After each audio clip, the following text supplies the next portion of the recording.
Eu acho que ressignificar a vida era algo que a gente devia fazer sempre, né? Assim, ver se a gente está indo no caminho certo e ver o que a gente está deixando pelo meio do caminho.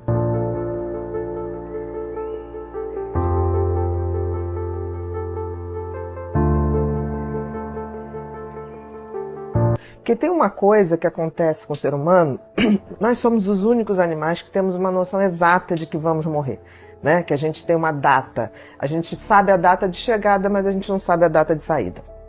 O que acontece é que para a gente viver, é como se o cérebro tirasse essa informação de que a gente é finito, de que a gente vai morrer. É por isso que a gente vive não pensando na morte. E a gente vai fazendo projetos, a gente faz projetos para meses, para anos, para uma vida inteira. É uma certa, como é que eu vou dizer, uma proteção, né, que o cérebro faz no sentido da gente ir vivendo para a gente não ficar com aquela coisa mórbida de pensar que tem um fim. Por um lado, isso deixa a gente viver a vida muito mais solto, mais leve, poder de fato fazer planos sem estar pensando nessa sombra, digamos assim. Mas também faz com que a gente deixe de ter isso, que é ressignificar a vida, que é redimensionar a vida, que é absolutamente importante. Porque assim, a gente pode viver várias vidas numa mesma vida. Do momento que a gente para e fala assim, peraí, o que eu estou fazendo com a minha vida? Né? A gente tem várias possibilidades, a vida não é uma fatalidade. Você escolhi uma profissão, escolhi um casamento, escolhi coisas que são eternas. Não são, porque nem nós somos. Então, assim, é bem comum que as pessoas façam esse processo de reavaliação quando elas se deparam com alguma coisa que deixe muito claro a sua finitude. Então, assim, em coisas trágicas, em que as pessoas perdem tudo, ou vivenciam uma situação de muita dor, uma tragédia coletiva, né, como um desabamento, como enchentes, isso ocorre muito, que é tipo assim, o que resta, o que eu vou fazer da minha vida?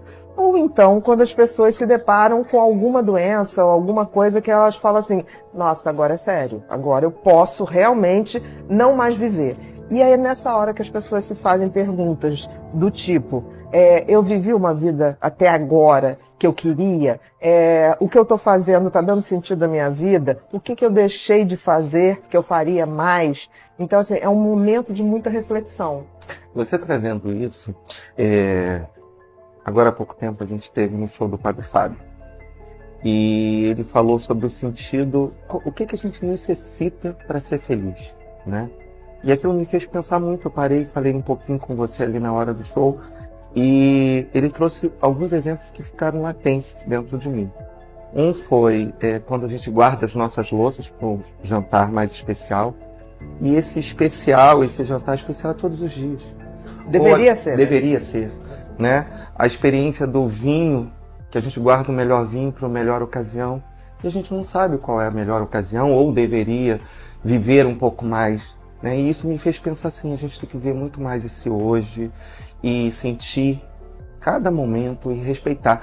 E isso me fez muito essa semana e me fez pensar em trazer esse tema para você. De repente você começou a pensar nesse redimensionar. É interessante você estar falando isso. Sim, eu acho que o que ele quis dizer é isso, né? Que a gente não pode estar esperando o tempo todo o momento ideal para ser feliz, o momento ideal para dizer eu te amo, o momento ideal que a gente vai realizar determinados sonhos. A vida não para, ela é aqui o tempo todo. Eu acho interessante que tem pessoas que falam assim, quando eu me deparo com uma situação ruim, eu queria parar o tempo.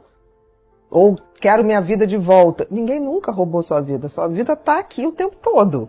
Então, assim, a gente tem que ver o que a gente vai fazer. Eu costumo dizer que a gente tem que viver nossa vida como se a gente estivesse o tempo todo criando memórias para no futuro eu poder falar assim, valeu a pena. Eu olhar para trás e valeu a pena.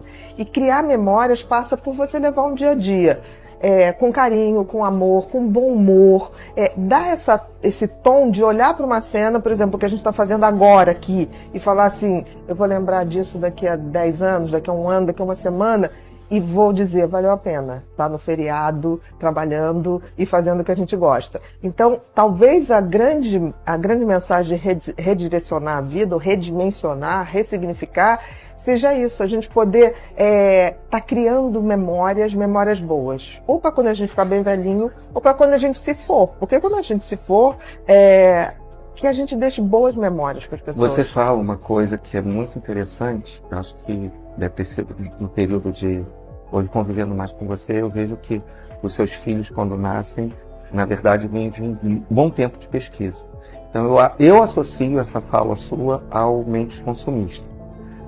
Você sempre fala assim, as pessoas têm uma necessidade de viver para o consumismo, de comprar, eu preciso ter uma casa, eu preciso ter um apartamento, eu preciso ter aquilo, né? E chega um momento do ressignificar a vida que isso tudo fica e que, na verdade, você foi a vida inteira vivendo em função dessas matérias e não aproveitando os momentos que você poderia estar sentado num bom papo, num bom show, com bons amigos, com a sua família, poder dizer um eu te amo, tomar um café da manhã com a família, né? Eu costumo dizer o seguinte, há pouco tempo me aconteceu uma coisa muito curiosa, quer dizer, está acontecendo. Eu tive uma alteração no exame de sangue relativo a um órgão chamado pâncreas no organismo, e aí começa a pesquisar, isso começou em dezembro, começa a fazer pesquisa, e o que tem, o que não tem. E aí chegou um momento que o médico, muito, muito bacana, chegou para mim, Bia, está na hora da gente fazer exames mais elaborados, porque a gente não está conseguindo descobrir exatamente o que é isso. E pediu um PET scan. Um PET scan é um exame que você mapeia o corpo inteiro para você ver se detecta células cancerígenas. Falei, ok, pô, vamos lá, vamos pedir. E aí marquei o exame, fui no exame, e cheguei lá, tinha uma sala de espera com mulheres, a gente com aquele roupão, no dia que eu fui só tinha mulheres. E aí uma olhou para mim e falou assim, o seu câncer é o quê? Eu falei, olha, eu não sei ainda, né? Nós estamos aqui pesquisando. E aí ela falou assim, você tem uma carinha de câncer de mama. Eu falei, olha, eu tenho prótese de mama, mas eu tô achando que não é isso não. Eu vim aqui porque é alguma coisa no pâncreas. Aí ela, não, mas olha só, já fica com o nosso telefone, que nós temos um grupo de acolhimento, parará, parará. É claro que tomado o primeiro susto, eu falei assim, por que não ir nesse grupo, né? Seja o que for, por que não participar disso? Eu achei aquilo bacana e fui. Fui no grupo e aí cheguei lá, fiquei muito fascinada porque assim, ali estava se discutindo, por exemplo, se a gente morresse semana que vem, o que teria de importante na vida de vocês hoje? Os problemas que você tem hoje seriam realmente problemas? Então, assim, foi uma grande aula do que é ressignificar a vida. E foi tão interessante que o grupo, tem um grupo mais que está há mais tempo, falou uma coisa assim, olha, as pessoas, quando estão muito próximo da morte, elas mostram alguns arrependimentos. Isso era um estudo que elas já tinham.